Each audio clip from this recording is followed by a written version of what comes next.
नमस्कार, आप देख रहे हैं मोबाइल न्यूज़ 24। मैं हूं नीरज कुमार। आज हम बात करने वाले हैं भारत और भारत के धर्म की।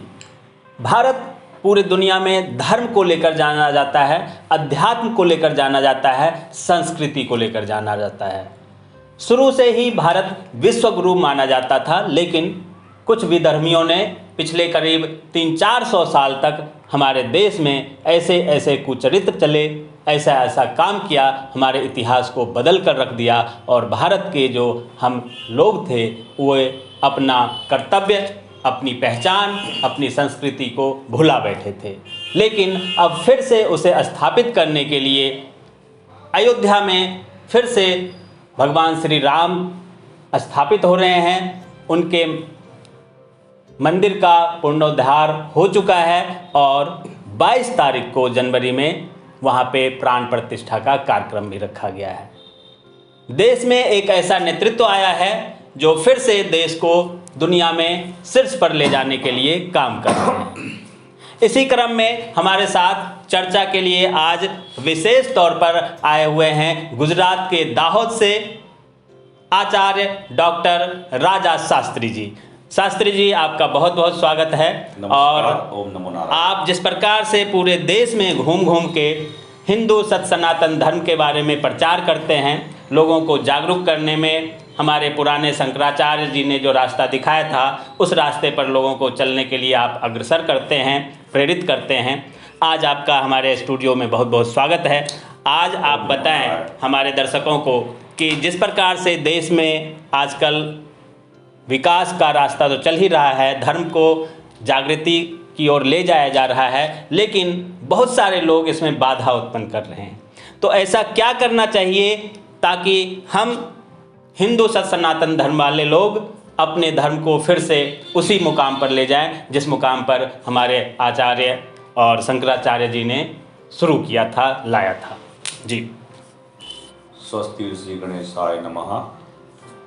आपने बहुत अच्छी और उत्तम बात पूछी है कि सनातन धर्म और सनातन संस्कृति पहले से ही गौरव वाली थी और सनातन संस्कृति जो है वो हर व्यक्ति के अंदर थी, पर अभी जो है कुछ समय से के व्यक्ति में युवा यानी न्यू जनरेशन है, उन सभी के अंदर श्रद्धा और भक्ति जागृत हुई है। बहुत अच्छी बात है।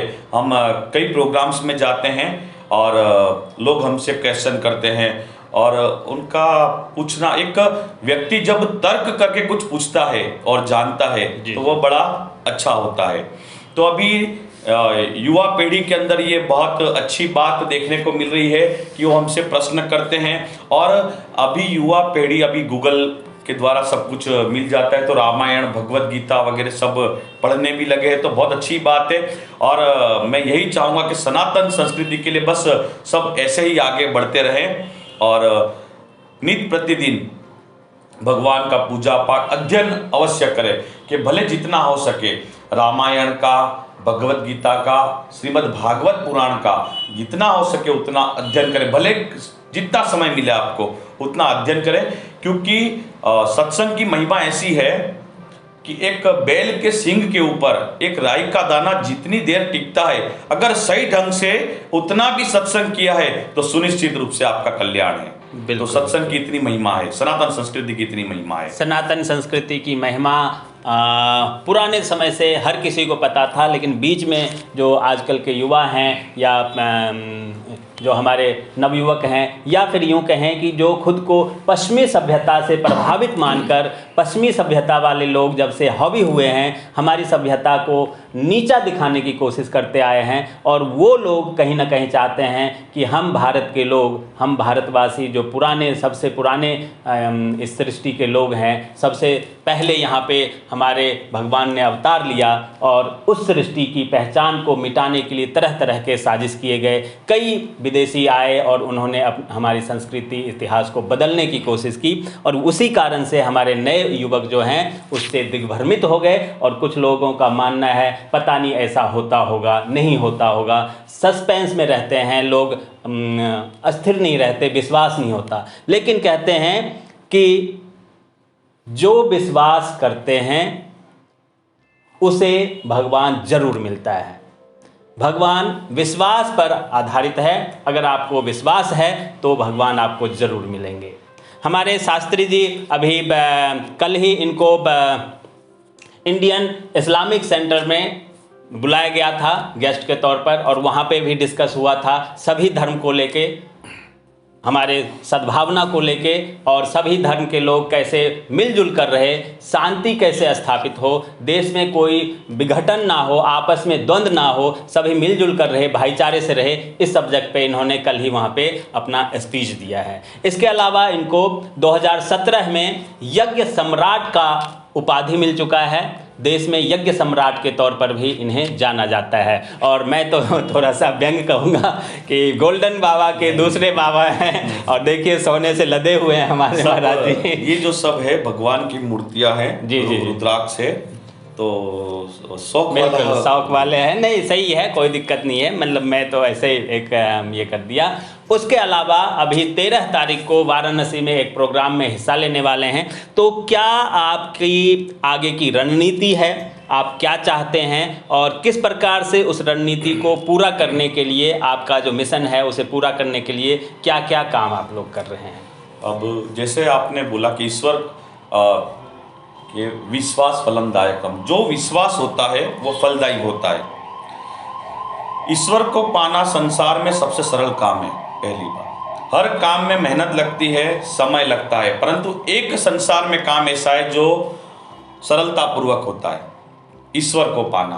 पर उसके लिए अपने आप को सरल बना देना वह व्यक्ति को कठिन लगता है, इसलिए उसे वो काम कार्य जो है ईश्वर को पाना कठिन लगता है। बाकी दुनिया का सबसे सरल काम, अपने आप को सरल बना दो, ईश्वर मिल जाएगा। और परमात्मा तो यत्र तत्र सर्वत्र हर जगह विद्यमान है, हर जीव में, हर कण कण मात्र में परमात्मा है।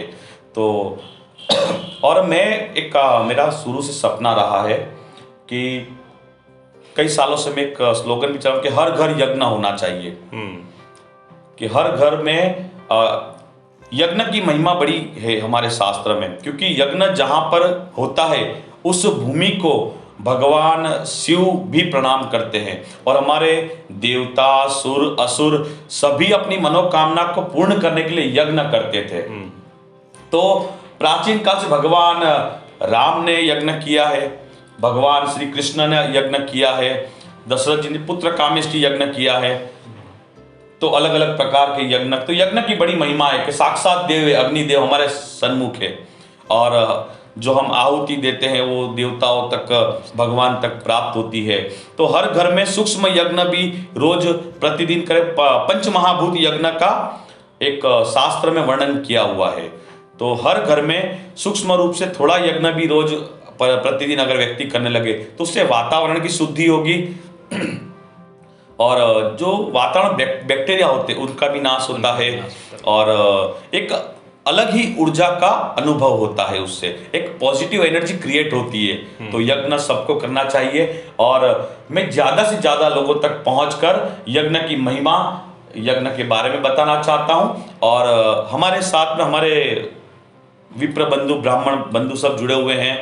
तो हम लोग का प्रतिदिन यही रहता है कि बस ज़्यादा से ज़्यादा यज्ञ लोगों तक पहुंचाया जाए, ज़्यादा से ज़्यादा लोग यज्ञ करें और यज्ञ के बारे में जानें। और मंदिर पर भी प्रतिदिन यज्ञ कंटिन्यू चालू रहता है। चलिए, बहुत अच्छी बात है। और जिस प्रकार से आप देश में यज्ञ को ज़्यादा से ज़्यादा करने की लोगों को प्रेरित करते हैं, ताकि जितने ज़्यादा यज्ञ होंगे उतना ही वातावरण शुद्ध होगा।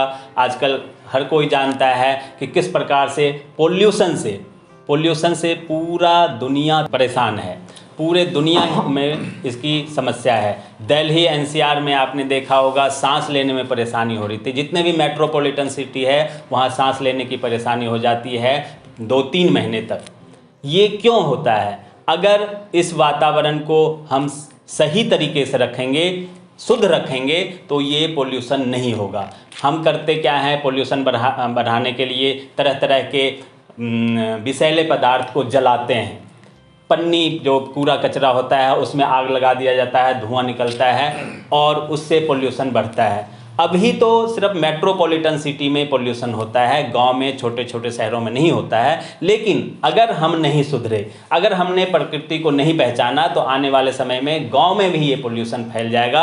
इसलिए बहुत ज़रूरी है कि हवा को शुद्ध करने के लिए, प्रदूषण से मुक्ति पाने के लिए हमें यज्ञ करना चाहिए। यज्ञ के लिए जो सामग्रियाँ यूज होता है, जिस प्रकार से महाराज जी ने कहा कि वो जो सामग्री होता है वो इस वातावरण को शुद्ध करने का काम करता है, बैक्टीरिया को मारने का काम करता है, बीमारी जिससे हमें फैलता है उस बीमारी को नाश करने का काम उस यज्ञ के धुआं से होता है।